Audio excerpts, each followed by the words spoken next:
ladies and gentlemen, this is Carmine Sabia for Explain America, and the TikTok ban is in the news in a big way right now, but I have a typical rule of thumb that I like to live by, which is when Republicans and Democrats overwhelmingly favor something together, it's probably bad news for us. Before we get started, please make sure you like, comment, share, and subscribe. Those little things really help us out, and they help our channel continue to grow. Republicans and Democrats have talked about, hey, look, TikTok is a Chinese spy application, and they're spying on the American people. And that may be true. Look, the Chinese government has a big hand in TikTok. Let's not mince words here. But Donald Trump, he's absolutely against banning this application. And a lot of Republicans are speaking out against banning this application, and here's why. What they're saying is that this is a Trojan horse, and if you read the legislation, it does appear to be that way. It gives the government and the president incredible power to ban websites, to ban applications, to ban anything that it deems to be adversarial, spreading misinformation about elections, and has foreign ownership. Fox News could fall into this category if you read the legislation. That's what Senator Rand Paul is saying. Senator Thomas Massie, another Republican, expressed similar concerns about this. They're also raising very significant First Amendment issues. They're talking about the fact that TikTok is not wholly owned by the Chinese. There is a lot of American ownership and a vast array of owners of TikTok. And so the concern here is TikTok being used to ban TikTok as a tool to actually ban anything the government doesn't like if they find a good enough reason that fits within the parameters of this legislation. Now, this legislation is not an outright ban on TikTok. Of course, they want the owners to divest. The owners have vowed that they would not divest. It's their property. As a capitalist, I totally understand that. Why should you have to sell your property? Because some people in Washington, D.C. said you should. Now, the danger here is really palpable. There's a significant danger here to freedom and First Amendment because, again, TikTok is an application young people love, even older people are starting to love, and they get to express themselves and express their First Amendment freedoms by using the application, talking about politics, talking about religion, talking about anything they want to talk about, doing silly dances, whatever they want to do. And with all this stuff happening in our country right now, is TikTok really the issue? Is TikTok really the thing that we need to be battling?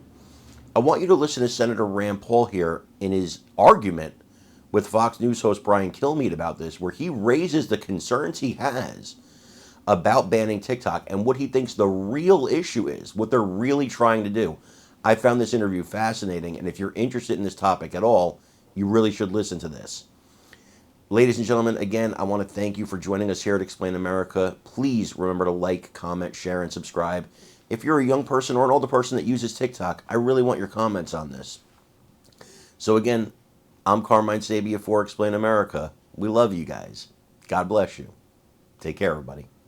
Maybe you have some foreign owners. I don't know if everybody's an American citizen.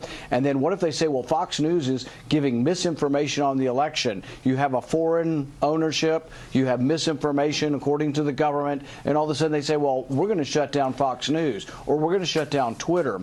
So the bill isn't just about TikTok. It mentions TikTok by name, which is also a problem because laws are not allowed to target one company.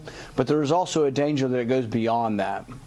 So I want you to hear with the FBI. So in terms of banning it, I think national security should trump that. And it being that we're finding out that Beijing is designing this algorithm to help divide America over the hot issues that you debate every day in Congress, from race to gender and all these other things, knowing that it's been around since 2016, Gordon Chang came out and says it's like allowing 170 million spy balloons over America. And here's what the FBI director said yesterday. That kind of influence operation, or the different kinds of influence operations you're describing, are extraordinarily difficult to detect, which is part of what makes the national security concerns represented by TikTok so significant. Americans need to ask themselves whether they want to give the Chinese government the ability to control access to their data. Okay. So, I mean, doesn't that concern you? Do you think? Do you see a difference? Do you think there yeah. should be maybe a listing of nations like Russia, China, North Korea, and Iran that should not be able to own entities like this? Well, here's in the first America? thing. Here's the first thing, and this is the most important fact of all of this, and it needs to be debated, not assumed as a fact. The company is owned 60% by international investors, 20% by the 2 Chinese software engineers who developed it, the entrepreneurs who began the business, and 20% by their employees, 7,000 of whom are American. So it's a very diverse ownership. It's not owned by the Chinese government. In fact, on TikTok's board, there are no Chinese nationals that control this that are associated with the government at all. They're CEOs from Singapore. So this is an international corporation, and like every other international corporation, they deserve their day in court. You can't just take their property.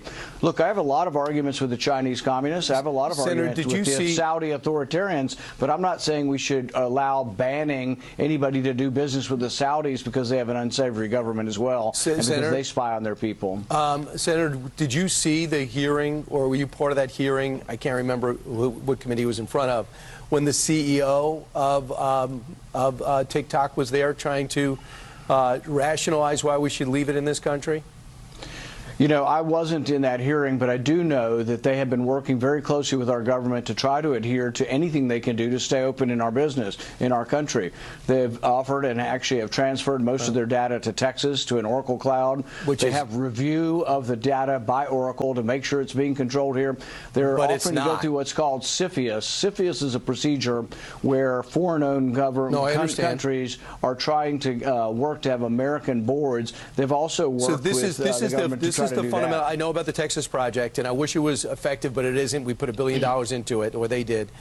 But they did. He could not but assure that's an opinion, that Brian. ByteDance. That's your opinion. That's your opinion. No, no. Nobody thinks the Texas project did. No, but nobody thinks. Let me finish. Nobody thinks the Texas project is up and running and is effective. I do. So the thing is when you say nobody believes that it is. And let me just finish. They could not answer. The CEO would not assure that Beijing would not have access to personal information for 170 million Americans. I don't think that's true. I don't think which is true. Number one with young people. It is true. Right. The number one with young people. Even if it were true, Brian, it's an allegation. You are making allegations against a company owned by Americans, and you have to prove it in court. Who owns that company? Who owns that company? ByteDance. ByteDance is owned by China. No, it's not. See, that's a lie, and you're defaming the country. You're defaming the company. 60% of it is owned by international investors, 20% is owned by the software developers who are Chinese, and 20% is owned by the employees, 7,000 of whom are Americans. So it's a complicated controls the algorithm? But it's not owned by the government. It's not about profits. Who owns the algorithm? TikTok owns their own algorithm, and it's actually not in China. TikTok? ByteDance. And who owns ByteDance? The Chinese government. No, they don't. See, you've just told a lie, Brian. You can't say on TV something that's a lie about a company. Okay. That is an out-and-out lie, and it's provably what is false. A lie? And they're not owned by the Chinese government. TikTok is owned privately, 60% by international investors. ByteDance controls the algorithm. That's all that matters. You're talking about profits. Let me finish. I've been listening to you. Let me finish the answer. 60% is owned by international investors who have made investments in this. 20% is owned by the 2 Chinese software engineers who developed the app, and 20% by their employees. And who controls the algorithm? And 7,000 of them are Americans, and the algorithm's not in China. Yeah. Everything is held outside of China.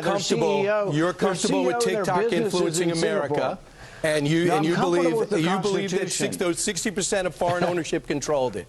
Senator, thank you so much. I got to go to. You cannot take people's property without due process. Right. If you believe that there's a national security exception to the Constitution, then you believe that Fox News could be shut down, that Twitter could be shut down. Senator, thank you very much.